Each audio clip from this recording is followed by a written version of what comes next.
So, Assemblywoman Rajkumar, thank you so very much for joining us here this evening. And I'm going to get right into our questions. So, question number one: New York City is one of the most economically, ethnically, and racially diverse cities in the world. Just look at our coalition partners, which include people from all the boroughs and all across the city. If elected as public advocate, can you tell our diverse audience with diverse priorities and interests what you will do to bring us together and to find common ground? Please be as specific as possible. Absolutely. Well, good evening, and thank you, Maria D'Angelo, first of all, and Mona Davids. Thank you for moderating this citywide forum. To all the incredible sponsoring groups for the dedication to this city.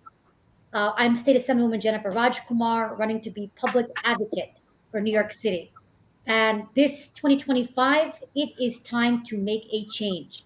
It's time to bring common sense back because common sense has been thrown out the window. It's time to restore trust in our city government because New Yorkers don't believe that our city government can function anymore. I believe that we can do better. And I have prepared my whole life for this moment. I am ready for this fight. So I would like to reintroduce myself. I am State Assemblywoman Jenifer Rajkumar, and every win I've ever had has been against all odds. My parents came to the United States from India with just $300 and one suitcase. My mom was born in a mud hut, and I was blessed to be born here in the greatest country on earth. And I dedicated my life to civil rights, public service, to give back to the country that's given my family so much. I went to UPenn, I went to Stanford Law School, I became a civil rights attorney. And my first case out of law school was on behalf of 4,000 women experiencing employment discrimination. We won, and the UN called it one of the top 10 cases in the world advancing women's equality. I worked with the Department of Justice to weed out corruption, especially companies that are defrauding the government. And in doing this, I was able to save millions in taxpayer dollars. But along the way, I realized, like everyone on this Zoom tonight, that if you really want to make a difference, you need power. So I got politically involved. Governor Andrew Cuomo appointed me to be New York State's Director of Immigration Affairs and a special counsel, where I opened up opportunities for hardworking New Yorkers all across the state and built and led a $31 million program to provide legal counsel to disenfranchised individuals. And on evenings and weekends, I taught at CUNY in the Bronx to uplift all of the young minds that are going to lead our city into the future. And then I returned to my roots in South Queens and I ran against an 11-year incumbent for state assembly. Everyone told me, Jenifer, you're a nice girl, but you got no shot.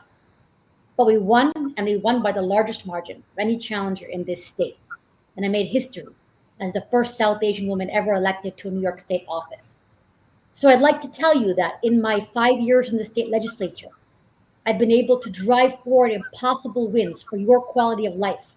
I led and won the movement to shut down the illegal smoke shops that have been hotbeds of crime all over the city.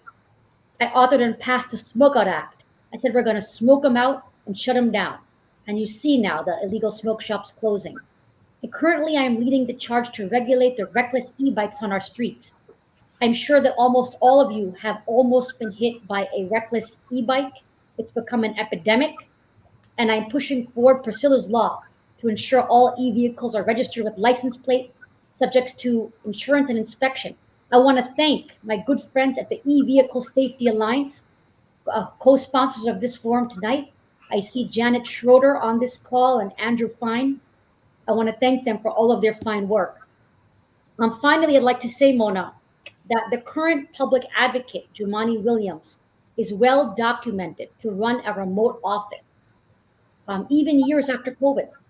And if you call his office, you get an answering machine that says, we'll get back to you in 5 days. So I believe that we can do better. New Yorkers need a public advocate, not a public absentee. Public service is my passion, and I live for this. New Yorkers deserve a public advocate who always picks up the phone. He'll always pick up my phone for you. New Yorkers already are calling me every day from every borough, and I am energized about helping and hearing from everyone. We are running an energetic citywide campaign to topple the incumbent, Jumani Williams, who is also a self identified member of the Democratic Socialists of America, who has a history of saying defund the police and protesting against Israel. We need a public advocate who has common sense, stands up for public safety, and who has the moral clarity to stand up against anti Semitism, which I will do with all of my heart. Um, as public advocate, I'm going to energetically focus on the 9,000 repeat offenders that commit the majority of crimes. Did you know that if we focus on this population of 9,000 repeat offenders, we can cut crime by more than 50%? I will have a list of those 9,000 offenders in my office and focus on the proper targeted interventions so that we can end crime in our city and in our subways. And finally, I'm going to turn the public advocate's office into a legal powerhouse. Did you know that according to the New York City Charter, Section 24, the public advocate has the power to sue city agencies, state agencies, even the federal government for violating the rights of New Yorkers? This power has been unused and dormant under the incumbent Jumani Williams. So I'm going to bring legal muscle back to this office. And I know how to do it. If the MTA does not provide affordable and accessible service, if they fail in that mission, I will see them in court. The City Department of Homeless Services has enough supportive housing units for all families who need it. Yet many of those units, I will sue DHS to fix that bureaucratic failure. I will make the public advocate's office do the work of the people of this city. Um, so there's a lot more to talk about, but I know, Mona, you wanted me to make an opening statement about what I stand for. So I appreciate this opportunity to speak to all of you, and I look forward to the discussion. Thank you. Thank you so much. So, Jenifer, you have answered like my second and my third question. Because I'll tell you one thing, my third question was, well, my second question was, yeah, pretty much why do we need a public advocate's office? Because, a lot of people have called for abolishing that office, but you have laid that out. So I will pass it on to Maria. Sure, great. Jenifer, you've also answered a couple of our questions. We wouldn't have stayed up so late last night if we knew that was going to be such a brilliant opening statement to make our questions irrelevant. But let's talk a little bit about education. We have several community partners on the call tonight who are very concerned about the state of education in New York City. We have a budget that is now $42.1 billion and is nearly 1/3 of our city budget, while enrollment has declined and student achievement rates are abysmally low. How will you advocate for quality education, and how would you use your powers as public advocate to ensure that tax dollars go towards students and classroom needs instead of DOE administration? I'm glad you asked this because education is the only reason I am here. And it's very important to me. The public advocate also has the power to appoint one member to each of New York City's 32 community education councils, bodies that provide crucial oversight of the local public schools. And they really shape the policy from the ground up. So this is a key area where the public advocate can really directly elevate voices that are left out. So as public advocate, I'm going to use my power to appoint people who put children first, individuals with their real world experience, common sense, and more clarity to challenge the broken system. And my appointees are going to reflect the full diversity of our city, including immigrant parents and the parents of people with disabilities, and leaders from communities like the Asian Wave Alliance, who fight every day for educational equity. I know they are also co-sponsors of this forum and doing incredible work. Shout out to Yeten Chu, who I know is here tonight. I will not appoint political insiders or rubber stamps. They will be advocates who show up. who ask the tough questions and who demand results, because our kids can't wait, and neither should we. Can you just go in a little more detail about families that want rigorous curriculum like G&T, screen schools, and who believe in merit? The current public advocate has not advocated for these public school families who really want to, want this quality, rigorous education. For example, opening up more specialized high schools. Can you talk a little bit about that? Yes, I've been a firm supporter of gifted and talented programs. I've been a firm supporter of maintaining the test for the specialized high schools. I believe in supporting academic excellence and really merit-based systems, and supporting children so that they can do the best that they can on the entrance examination.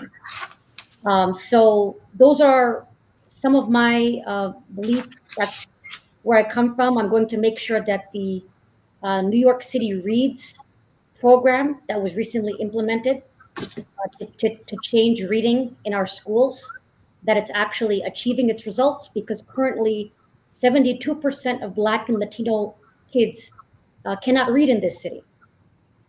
They're not at proficient levels. That is not acceptable. So where are we going wrong?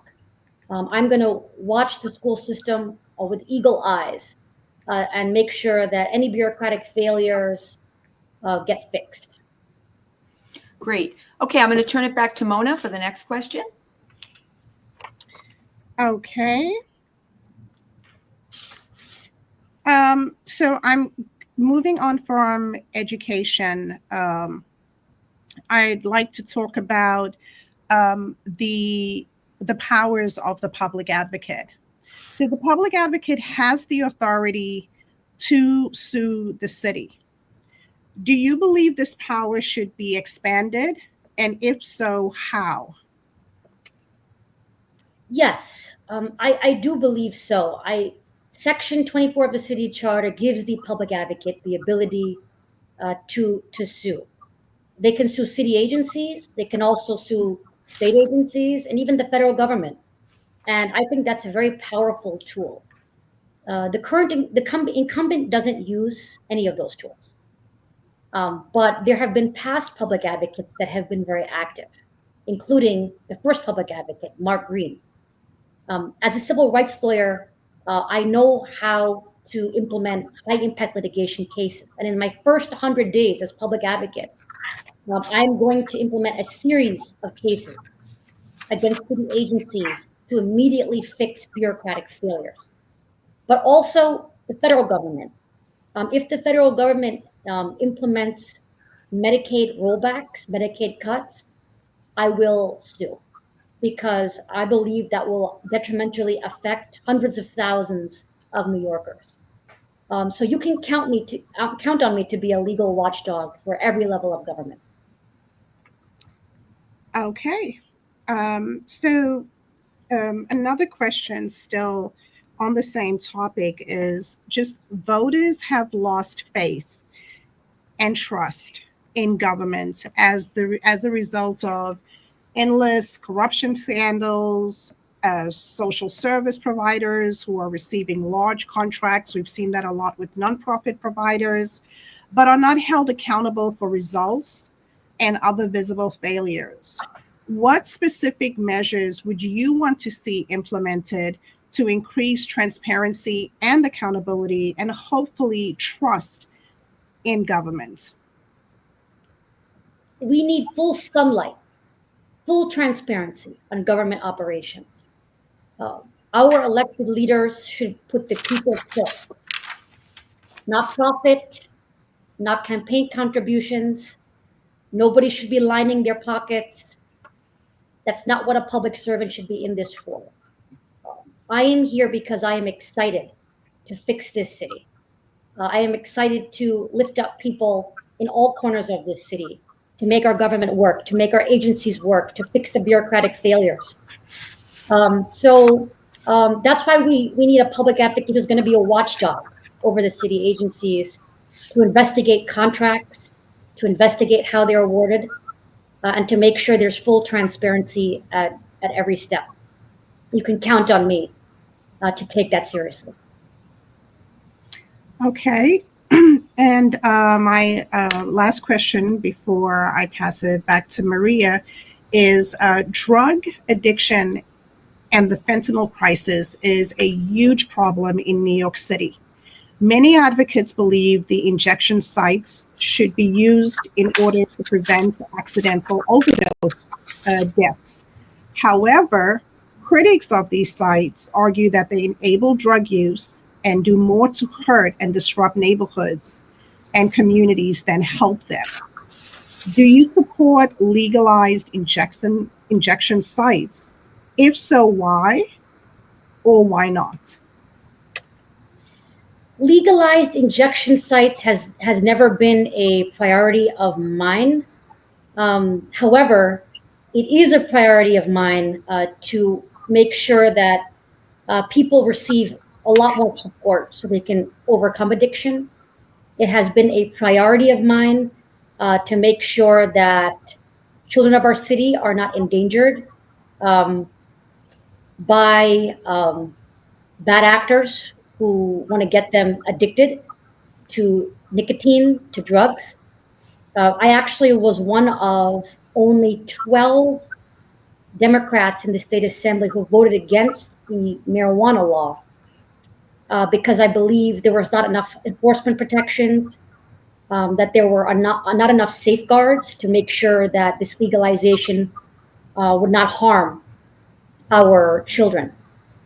And addiction remains a very serious concern of mine. This is very dear to my heart. I come from a family of all doctors, believe it or not.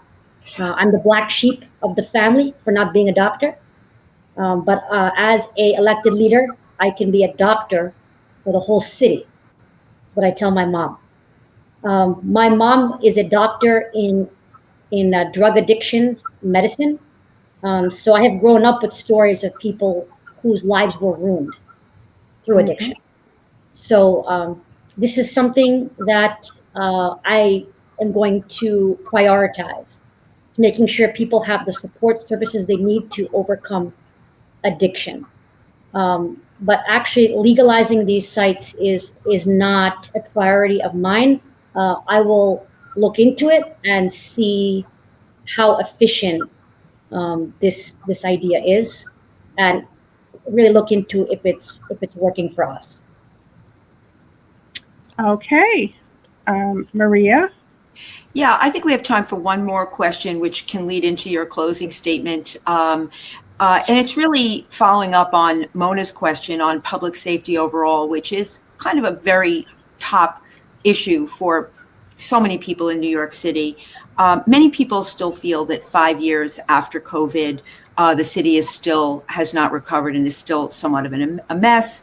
Outreach providers have been hired en masse, and immense funds have been diverted to social service providers as a means to clean up many of our neighborhoods. And, New York City is made up of so many wonderful, iconic neighborhoods, small neighborhoods, larger neighborhoods, so diverse. Borough of Queens, the most diverse borough in the country. And we want our neighborhoods to be thriving.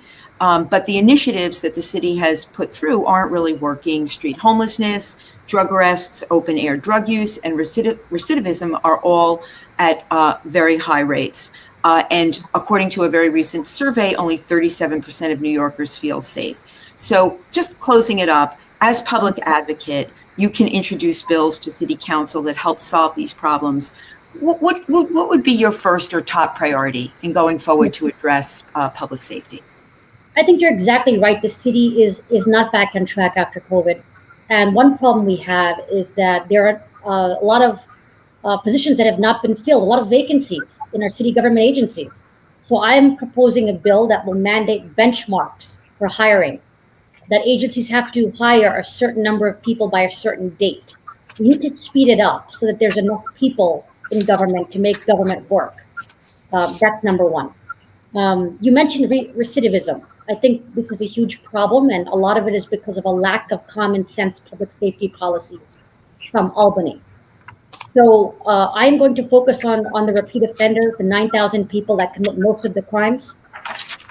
If there are targeted interventions for this population of 9,000, we can cut crime by over 50%. Along with this, subway safety. Majority of New Yorkers do not feel safe in the subways. This has to change. So one thing that I am working on is I've introduced a bill to create a new subway safety command center that will focus exclusively on crime on subways, and public safety will be a top priority of mine, as it always has been, because public safety is truly the first obligation of our government. Thank you so much. If you'd like, you can make a closing statement, and we thank you so much for participating tonight. It was really an honor to have you here. It was an honor to be here. Thank you, Mona. Thank you, Maria. Thank you, all of the sponsoring groups. You may be wondering, can we win? The answer is yes, we can. And yes, we will, with all of your support. We have already significantly outraised the incumbent, Ani Williams, who is still struggling to catch up. I am an insurgent running against an incumbent, and I'm not supposed to receive a lot of endorsements, but I have anyway from several elected officials who know that we need a change, and from several political clubs, including the Hell's Kitchen Democrats. I know there are a lot of people from Hell's Kitchen on this call. Mm-hmm. These are all entities and elected officials that have bucked the incumbent to support my candidacy, because they know that we need a change in the city. The time is now. And we find that when voters know about my candidacy for change, they choose us. And so the next 2 months until the election, we need your support to get known all around the city, and then we can win. Amazingly, only 800,000 people at most are predicted to vote in the race for public advocate. So every vote really matters. Every house party, every way that anyone on this call can spread the word. We can come together. We can make our government work again. We can bring unprecedented energy to our city government. So let's make it happen. And thank you very much. Thank you so much, Jenifer. I just want to echo what Jenifer said about getting the vote out. It's so critical that everybody really commit. I say this all the time, commit to vote in the primary, but also commit to get at least 10 people out to vote in the primary. And remember, it's ranked choice voting, and there's there's early voting starting, I think, June 12th, and it goes until the day before the primary day. So there's no excuse not to vote in the primary.